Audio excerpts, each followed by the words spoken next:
The Scholars update is Sulfur's most ambitious major update yet. Because of that, for the first time, the reception to it has been polarizing throughout the community. There's plenty of people that like the new changes, but there's also some that are threatening to review bomb the game. No matter what, we still have to go over everything that was added in the Scholars update. As I'm sure you're already aware, this massive update added a whole bunch of oil changes, over 150. But don't forget about the 3 new guns it added in the Chat-98, Songbird, and Warpig. Make sure when you get your hands on them to press L to inspect them, which you could do with all guns going forward. There's some really fun and unique animations with these inspects, but I did notice that some guns are a little lacking and boring when you inspect them. Hopefully over time we see more unique animations and guns have a chance to really show off their personality when you're looking at them. I would love every gun to have as much flair as the flicker does. And the 2 new enemies we got are both ghosts. One's called the Poltergeist and the other's the Apparition. I never thought these 2 would make it into the game because they've been in the dev kit forever, but they never actually did anything if you spawned them in. Now if you come across them, they'll either throw snowballs at you or random items from the map like chests or guns or sticks, stuff like that, and it will all do damage to you, so be careful. The one that throws random objects at you can be really challenging because you can't even see it until you shoot it enough times. They probably added it to troll new players and get like clip reactions from Twitch and YouTube, get the engagement going. They love their engagement over there at Perfect Random. Is Herobrine here?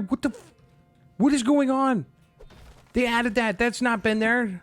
What is that? They've also been chugging away at optimization by adding stuff like a gib quantity setting, which is really nice for people with lower end PCs that may struggle when running the game. People have been upset about a lot of things this update brings to the table. Thank you, Kevin. Thank you. You get your chance to shine and you shit all over everybody. Everyone's always wondering why I hate that guy. It's because he does stuff like nerf the health potion again. For real though, why are we doing this? Why is the health potion getting the work with every single update? First it got dropped down 10, now it's getting dropped down another 10. What is going on here? At this point, I'm convinced it's a meme to nerf health potion, and by the time we get to 1.0, it'll do 100 damage to us instead of healing us at all. On the quality of life front, we've received an on-screen effect when we're at low health. Something I think we all expected to see eventually, as most games offer some indicator that you're about to die. Oddly enough, we also saw the return of the straitjacket, which if you've been playing since the beginning of early access, you may have never even seen this thing before they took it out. For most people, it's like getting a new armor item, which is great, but the item itself is just a gag and it's shit. I love these kinds of items though. I think it's hilarious. When you put on the straitjacket, you could no longer do anything. You can't open your inventory. I don't even think you could pause the game. Essentially, you have to wait until you've struggled enough for the straitjacket to fall off. So don't be switching to it in any boss battles or anything, which now give you increased XP rewards. Should help to make better use of the Lock of the Magus trinket if you were to bring it into a boss battle with you. Get some serious rewards from it. Amalgamations have officially been removed from the shapeshifter mutation. Even this change ended up being a bit polarizing, as I saw some people really glad that they wouldn't have to worry about running into amalgamations on their first playthrough in caves or something and not know what's going on, while other people were disappointed they wouldn't have their pet amalgamations well on like an endless run or something. For me, it's whatever, but I have heard more people complaining that androids have killed them in caves than they have amalgamations, so I find it weird that they didn't touch that at all. But they didn't exactly say why they made this change, so I'm just assuming that that's the main reason. One of the things they included in the patch notes is a bit weird, and I just wanted to touch on it, so if anyone is confused, they'll know what it means. And that's goblin wizards now drop their wand when they die. This is just for consistency, like when other enemies die, their weapons drop at their feet, and you could see them on the ground. That's all it is. You don't get to pick up the wand and Harry Potter your way out of caves. I'm sorry. You'll have to save your Lavate Las Manos for the kitchen, pal. Not much has changed in the way of levels, but we did see a new chunk added to caves, so that's kind of neat. I'm glad to see that they're still working on making the levels a little bit more varied. I like that. It makes it refreshing to go back through. Something I like even more is the changes to endless mode. Terror Bomb, Desert Claws, and Witch are joining Cousin in St. Lucia to help with the boss waves. It was a little weird that they weren't there in the first place, so I think a lot of us were expecting their additions at some point. And the most validating thing thing added in this update is the improved geometry for player movement in Endless. I told you I wasn't that bad at parkour, it was those damn buttery ledges. One thing we can't complain about is a whole bunch of weapons got their values increased so you could sell them and make a lot more Sulf coin if you choose to do that. Which may be an avenue you choose to go down, considering all of your guns probably look and feel very different than they did before this patch because everything has changed. Kevin has changed everything once again. What the fuck, Kevin? The Songbird, Warpig, and Chat-Pardeur are all really interesting with distinct styles. The Songbird is another bird gun for some reason. A comfy little Uzi that decreases fire rate the more you shoot it.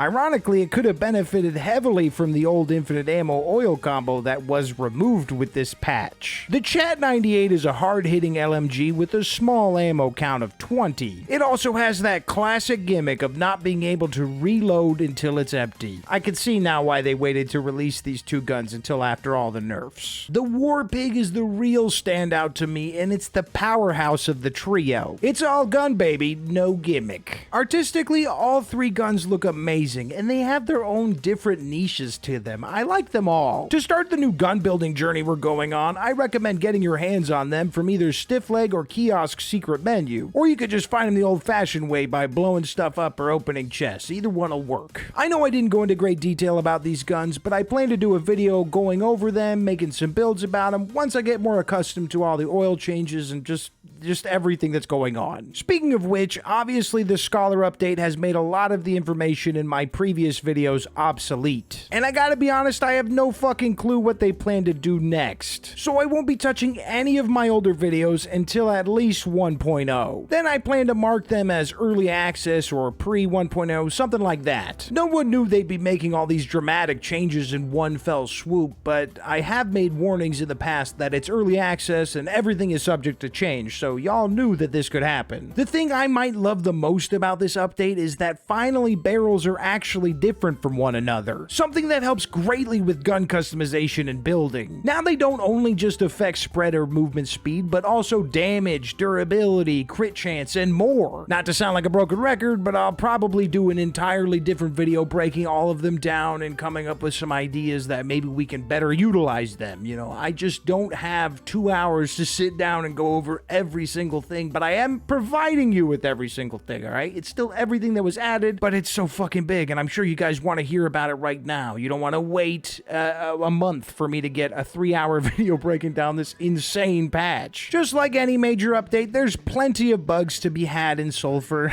I'm not saying that as a negative, every game has bugs, but I did want to mention one really funny bug. A bug that explains why they don't want to give Corpse Explosion some well-needed love. Because buffing it has backfired it in a hilarious way. Now if you use Corpse Explosion, there's a good chance of getting your own flesh fountain when killing enemies. It's like a meat tornado or something. I freaking love it. For the 150 plus oil changes, I have to encourage you to check out the patch notes. These changes have made a lot of previously built guns pretty damn funky. I myself had to get rid of about 80% of my builds, and that's not just the infinite ammo ones. But I'm still gonna note some of the bigger nerfs I found that you're gonna want to hear about. For one, Arkanoid oil was knocked down from 13 bounces to 10 bounces, which I just think is lame. Arkanoid is supposed to make your guns more zany and fun. I don't know what the point is in making it reduced bounces. Is it a performance thing? What is it? Explain yourself, guys. Come on, this was whack. Instant oil got knocked down to plus 150 bullet speed from 200%. I think this is an example of nerfing that actually makes sense. It's still going to be a lot better than the other bullet speed oils, but it won't have such a dramatic difference in its percentage. Now it's time to talk about the big two. Mosquito oil has been changed from 70% chance to not consume ammo to 40% chance to not consume ammo. But the damage was knocked down from 30% to minus 15%, so, you know, take that, I guess. There you go, buddy. Tetris oil has been changed from minus 20% chance to not consume ammo when it was at 30% and minus 40% reload speed when it was at 60% reload speed. I understand that nerfing infinite ammo is supposed to encourage Sulfies not to use it as much. But it was basically necessary for some guns like the Bronco, Termite, and especially the Neuraxis, which this patch has basically proven it's just a meme gun, and I wouldn't expect any great builds out of it. Honestly, might end up being the worst gun in the game once I do a 1.0 gun ranking. I mean, I don't know how you build this thing now. You're gonna, I don't know what to do. There's plenty of both buffs and nerfs on this list. The thing is, the buffs are mostly small or for oils that offer obscure effects like jump power negatives. The nerfs, on the other hand, feel more impactful and targeted. That's why the attention is mostly drawn to them and not the positives given to the other oils. But it is nice that some of the more brutal drawbacks on oils have been lessened greatly. For example, tech support only taking 30% jump power instead of 70 like it used to. Or even spread oils getting sorely needed buffs. Exotic Barrel even managed to get one, I don't know how. With -2 spread and only -25% durability, this oil is likely going to be taking a top 5 spot for a lot of people. At least those that want their bullets to go where they aim. Glass Cannon got a massive buff too, but obviously with it having -25% durability, it's not something to pair with Exotic Barrel most of the time. I'm gonna give one final reminder, at least I hope it's the final reminder. I don't know, I might do it again. To go over all of your previous builds, especially any that had multiple projectile oils, because they got hit with some sickening spread negatives. Yippee. And in general, I've noticed my guns feel very inaccurate and inconsistent. A lot of it's probably due to these changes, but it has felt awkward since this update. I just gotta make some new guns, I think. I don't know. Now let's get into the most discussed topic of this update: ammo caps. Going forward, you're only able to bring in a certain amount of each ammo type into every area. Your pink chest still has an unlimited ammo pool, so you'll have to use it to replenish your inventory every time you go out. That is for now. I don't know if they're planning on limiting that as well at some point. This feels like their way of taking down the 12 gauge meta by forcing Sulfies to consider using multiple ammo types when out on a run. A lot of people are very upset with this change, and I think they're valid for feeling some sort of way. I myself think it's whatever, and it's something that didn't take that long to get adjusted to. But I also have a lot of time spent in this game, probably much more than many others. It's a gross amount that I can't even say out loud. So I've always tried to mix it up with my guns and use different bullet types and make more creative builds. I think most people would eventually get to that point organically if they enjoy the gameplay in general. Basically, this change didn't feel very necessary to me. The typical trajectory of a gamer during their playtime in something is use the best stuff for a while and then switch it up to keep things interesting when you have a better understanding of the game. People would have likely accepted this or the infinite ammo nerf had they not happened at the same time. But if their goal was to do both of these changes no matter what, doing them together does make the most sense. Just to get it out of the way. After all, they had to have known this update was going to ruffle some feathers. I've been saying since the very early days of my Sulfur content creation that some kind of weekly newsletter from them about the development of the game would really benefit its production. A lot of early access games do this, and it helps to not catch people off guard like this update has. Perfect Random can be fairly transparent during conversations in their Discord, but an informational news blast on the subreddit, and especially the Steam page, would be the best way to avoid an event like this. I mean, shit, they've only made one smaller patch so far, and it increased the amount of ammo for each weapon type on your runs, which is pretty funny. It also shows that things are still subject to change at any moment. You just have to continue to trust in the Swedish overlords to do the right thing with Sulfur. Oh, and could someone please do something about all of the extra ammo being left behind in every area? It hurts the hoarder in me to leave any kind of loot behind like that. What you could do is give us ammo overflow until we get back to the church, or have it instantly teleport to the ammo pool in the pink chest when we pick it up. Was the current strategy behind infinite ammo something that hurt the Sulfur experience? I always thought it made the game more unique and never saw it as an issue. Nobody ever told you had to use infinite ammo guns. It was never demanded that you do so to be able to beat the game. It's unfortunate that Perfect Random felt like people were overusing it or abusing it, however you want to say it. At least you could still make a gun have infinite ammo, but unfortunately the build will be lacking some depth. Because you can't use 2 oils now, you gotta use 3 or more to make it happen. As far as ammo caps go, yeah, I don't know.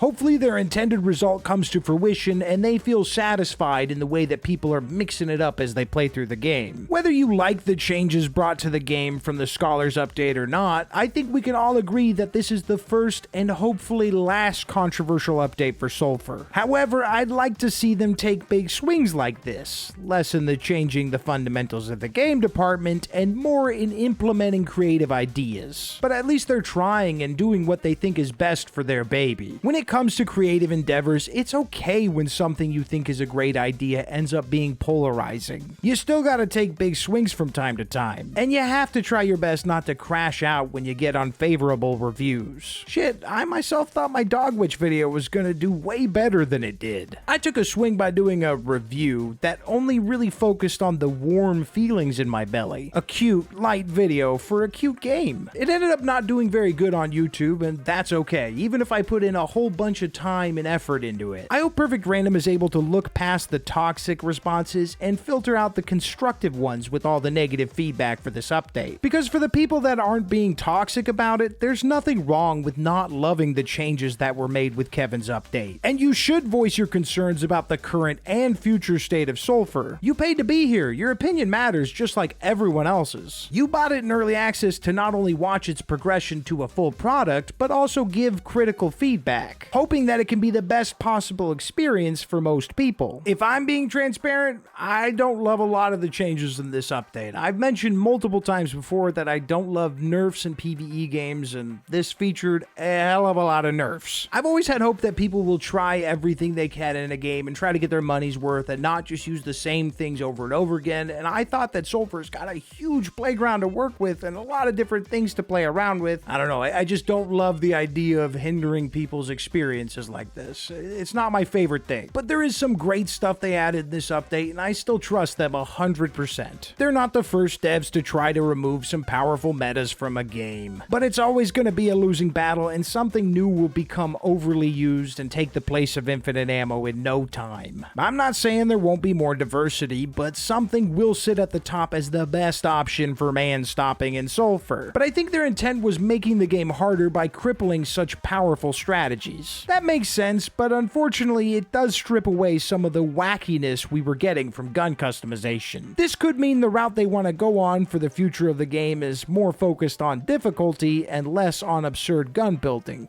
At least for now. That should be everything in the Scholar update, but if I did miss anything, please make sure to comment it down below. You know what would go great with this video? Some more video. And luckily for us, they did another minor update, so I've got more work to do. But that's alright because there's some important stuff in 0.15.2. Bulk ammo boxes can now appear randomly in every area, so you can get yourself some more ammo if you run out while on a run. This was actually something I was championing for during my stream of this update, and I'm really happy to see its inclusion. So I guess the amalgamations are back in the shapeshifter mutation. That didn't last very long. But the weird thing is they're staying removed from the shapeshifter mutation only in Endless. That sucks for anyone who liked charming them in Endless. Somehow this wasn't included in Kevin's update, maybe because it's too good for his bitch ass, but we're finally getting some proper toggle options in Sulfur. The meat tornado did not last very long now, did it? It's like we can't have anything nice. But at least with 0.15.2, we did get another funny bug with tactical oil, which is giving you absurd amounts of reload speed for the time being. This means the Neuraxis will be usable and pretty fun for a bit until they inevitably fix this. Oh, and last but not least, we got a whole bunch of reload and penetration oil changes as well, and it looks like it's mostly, if not all, buffs. It's finally over. Huh. I guess review bombing actually does work, because we got hit with yet another patch, 0.15.3, and this one is a doozy. If you check options in the main menu, you'll find the newly added gameplay modifiers featuring no ammo limit and invulnerability. I'm not sure why they added invulnerability, but it could be a sign that they're planning to add even more gameplay modifiers, which would mean this whole thing ended up as a major W for everyone. This means at some point we could see gameplay modifiers that make the game more difficult or even more wacky and zany with stuff like flying or clipping through wall. I don't know, they can do whatever they want. This is open-ended. I love that they did this. If you're hearing this, that means there were no more notable minor updates that I felt the need to cram into this video, so let's get back to finishing her up. Oh, and don't forget about the dev mode extras after the member shout out, because I found some really weird stuff, like Like, super weird. And I can't forget to mention that we did get a small sneak peek on what to expect from the next major patch. An oil inspection for your current build, which has been heavily requested since the start of early access. I must request that you thank the members with me. You don't have to do it out loud. You could do it in your head. These guys go out of their way to give some extra support to my family and I every month. They don't have to do that, but they do it anyways. I mean, they ride with me through the hard times and the good. I'm gonna celebrate them, baby. I'm gonna praise them like I should. Thank you guys so much. You don't have to do that for real. You're amazing. Here's your warning to leave now if you don't want to hear about potential spoilers that I've found in dev mode. It's some weird stuff, so I can't really say if it's anything that's going to ruin the experience for you, but I still feel the need to warn you. Alright, so I loaded up an old save I had that had pretty much every oil in the game just to look through the changes myself and get all the information that I could for this video. And when I was finished, I started walking out the church and I saw the weirdest message ever that I honestly don't know what it means. Rat took your item. What? What are we doing? So yeah, this might be something that happens in the future, whether it's a story mode or an enemy that's a rat that can steal your items from you. That sounds really annoying or really fun. I don't know. Or it's not gonna happen. Or it's a reference to something. I don't know what this is. I also heard rumblings about a burst AR sharing the same color pattern as the SOCOM pistol, but I was unable to find it in dev kit. If anyone knows anything about this mysterious burst AR and how to get your hands on it, please let me know so I can play around with it. I just want to see it. I just want to touch it for a second, all right? Nothing bad. I just want to see the SOCOM burst AR, man. I'm only human. I can't wait to get to the next major update. I hate seeing all this negative reception for a game that I love. Sure, I don't agree with everything that was added in this update, and I don't like it for the most part, but I still love Sulfur, and none of this was enough to make me stop playing it. It's just adjustments. I'm just gonna have to change my ways. My lifestyles in Sulfur are gonna be a little bit different now. That's okay. Our 1 year down, we got plenty more to go. Everything's looking up, right, guys? Right?